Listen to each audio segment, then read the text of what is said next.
sont partagés entre la chance, la confiance et l'espérance. Alors la seule question qui s'impose, est celle de savoir s'ils seront, oui ou non, capables de mener la danse, être meneurs, leaders, ou être menés par le bout du nez, followers. Pour que le rêve des Marocains puisse se réaliser, il va falloir mettre leur complexe de côté. Ne pas regarder jouer les coéquipiers du jeune Ramos, qui lui se comporte déjà en véritable boss. Alors, il n'y a point de recette miracle. Encore moins de tacle salvateur. Il va falloir se comporter en vainqueur, en winner, et non en loser. Donc c'est le moment ou jamais de dribbler le destin pour parvenir à leur fin, la victoire. La seule susceptible de réconcilier les blancs et les noirs. Comme lors de Tunisie-France. Après le match, les noirs français se sont jetés dans les bras des blancs tunisiens pour les féliciter. Humour, c'est le jour. En tout cas, montrez enfin que ceux qui ont une histoire ne sont pas toujours ceux qui la font. Et parfois, il suffit d'un rien, d'une feinte de corps pour sceller le sort de quelqu'un.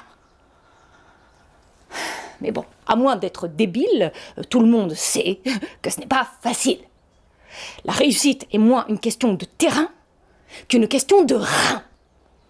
Et n'en déplaise à nos camarades anti-sexistes, moi je ne résiste pas à la tentation d'opposer pour ce genre de bras de fer les hommes et les omelettes, parce qu'il s'agit d'être pénétrants et impénétrables en même temps. Ne pas se laisser faire ni défaire en mordant à l'hameçon. Un humoriste disait sans rire qu'il ne voulait pas dire « je t'aime » pour ne pas se sentir pénétré.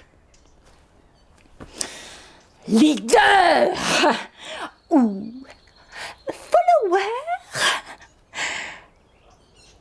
marocain. Marocain.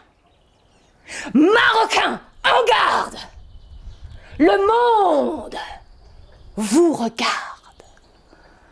Alors avec les Portugais, pour ne pas raquer, il faut impérativement être les premiers à attaquer. Se comporter en maître avec des laquais, quitte à leur manquer de respect. Soyez maître et possesseur de votre ballon. Non pour le faire tourner comme l'ont fait les Espagnols, mais pour donner à vos adversaires le tournis, jusqu'à ce qu'ils aillent au tapis. Les Portugais ne le savent pas encore, mais ils sont à votre merci, à la portée de votre fusil, parce qu'ils vont vous prendre de haut. Ils finiront par tomber dans le panneau. Celui qu'a tendu David à Goliath. Alors faites comme lui. Tirez dans le tas et ne reculez pas d'un iota pour être sauveur. Et non, suiveur. À tout à l'heure pour un pur jus de bonheur.